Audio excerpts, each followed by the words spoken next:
Good. Yeah? Yeah, we're going. Okay, so this week is Parshat Vayigash, which you can remember because it's Parshat, oh my gosh, it's Yosef. Okay, so in this week's Parsha, we are finishing up the Yosef and the brothers saga, which has been taking up 3 whole Parshiot. We've been going over the saga of Yosef. Now, it took us less than a Parsha to create the world, to meet Avraham Avinu, to get the Torah, and to get out of Egypt. So, why does the Torah take so much time to describe the minutiae of this story with Yosef? Why do we care what everybody dreamed? Why do we have to repeat the dreams so many times? Why do we have to go into all of the details of what kind of wagon we sent down? Like, why do we care about all of these minutiae details? Do you hear my question? Okay, so on the surface, it seems like this is just a really epic story. Like, sort of like a Broadway play. Back down, Andrew Lloyd Webber. It's our story, not yours, okay? So it sounds like this sort of epic Broadway play, but there's so much more going on here than just a simple story. This whole story is to teach us a crucial fact about Jewish life.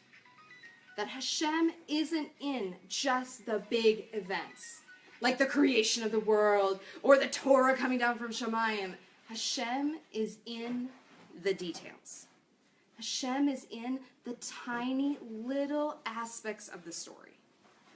Okay, so the Shem Mishmuel says that the Yosef lived constantly with the concept of hashgacha pratit, divine providence, God being involved in our day-to-day lives. He believed with perfect faith that Hashem was guiding every single one of his steps and that everything that was going on was for the best. So Jews are like really into hashgacha pratis right now. It's like a thing. And whenever you hear a hashgacha pratis story, it goes something like this. So I never leave my house late ever, but this one day I was leaving and I was running really late and then I saw this dog, and I never see a dog, but I saw this dog and the dog had like a paper in its mouth. And I was like, oh, what's the paper? What's the paper in the mouth? Oh, I have to stop. I don't know. I just felt that I needed to stop. And so I grabbed the dog and the paper, and turns out it's my original birth certificate in the dog's mouth. So and that was the only thing that I was missing in order to make Aliyah. So the next day, Tuesday, I got on the plane, and it was all from Shemayim, and I sit down, and all of a sudden, it's my long-lost twin is sitting next to me on the airplane, and my chassan is sitting next to me on the side. And you know what? You're never going to believe this. It's all from Hashem. It's all from Hashem. The dog belonged to my future husband. How true. When we think we found a hashgacha pratis story, it has to be one of these insane things about you'll never believe it, but oh my gosh, in this one place, and then she saw the menorah, and then she knew it was... We think the hashgacha pratis has to be... But the Yosef story is full of tiny little details. Tiny little details that show that it's all hashgacha pratit. Okay, so let's go through some of them. Okay, obviously the big ones that you know is Yosef has some crazy dreams as a 17-year-old. Lots of us have crazy dreams as 17-year-olds. Very few of us end up being the viceroy of Egypt because of it. Okay? Yosef has these crazy dreams, and because he's 17, he ends up telling his family about it, and then they all come true. In fact, every dream that shows up in this story comes true, which is crazy. It's so crazy that even the Gemara is like, since when do all dreams come true? There's always shtuyot in there, right? So the dreams are a huge aspect of like something that usually doesn't happen is happening just for this one reason, right? I have dreams where I wake up wrapped in cotton candy, and I can fly, and I only speak Smurfish, okay? Yosef has dreams that explain, like, the future of the entire Middle East. And the fact that they're real and they're true is hashgacha pratis. We take it for granted that the dream shows up, of course it's going to be real. How many dreams could Yosef have had in his life that weren't? Right? It was hashgacha pratis that these dreams were actually real, and that he recognized that. Okay? And then there's an amazing thing that happens throughout the Yosef story. Everybody gets a second chance. The Yosef story is full of people getting a second chance. So let me show you how. Okay, we know Yosef drives the brothers crazy. They can't stand him. And so one day they're shepherding the sheep, and he comes out and they what do they do to Yosef, guys? Put him in a pit. They throw him in a pit, right? They throw him in a pit. They cause their brother to go down into the dark and suffer. So what happens when they get down to Egypt? They end up getting thrown into jail. And what's the jail like in Egypt? Anybody ever learned this? It's really cool.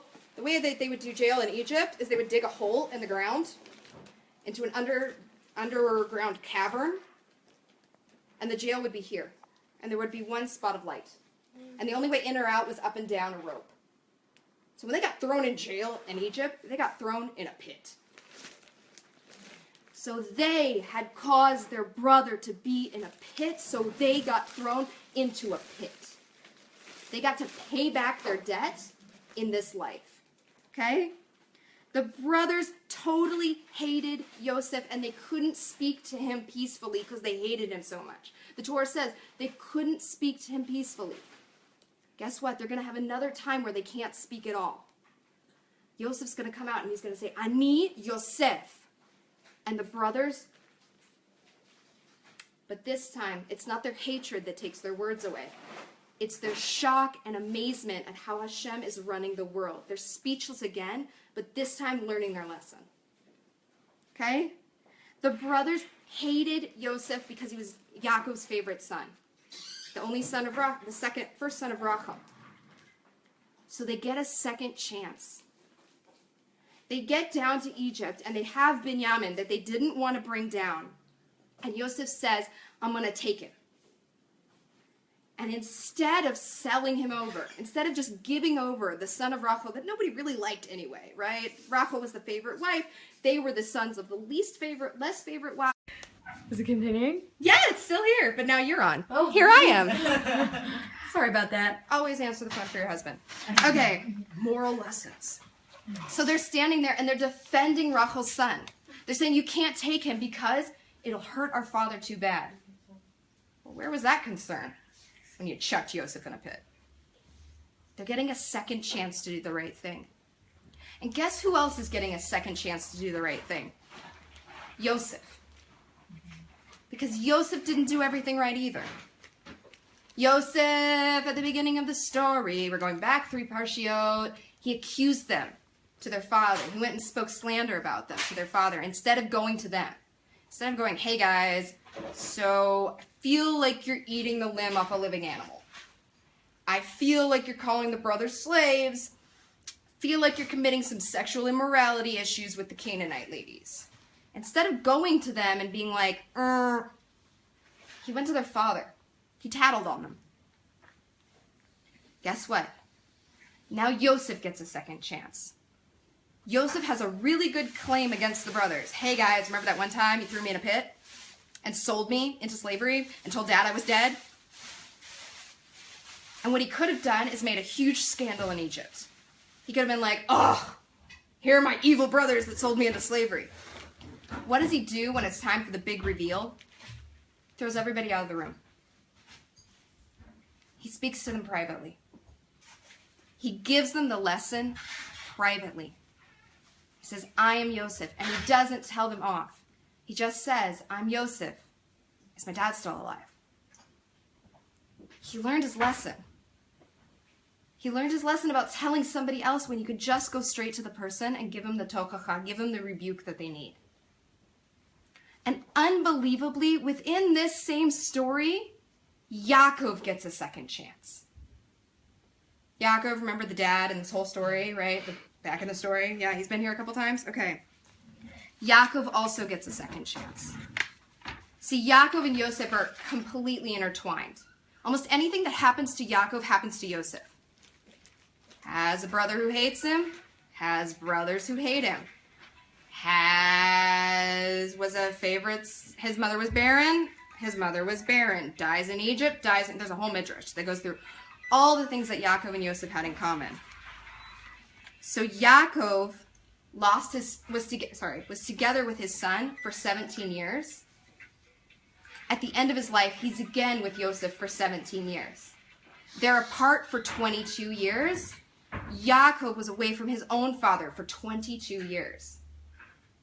It parallels, it lines right back up. Yaakov tricked his father. with the skins of a goat on his arms to convince Yitzchak. With the blood of a goat, he himself was tricked. Whoa. They dipped the coat into goat's blood and said it was his. and said it was Yosef.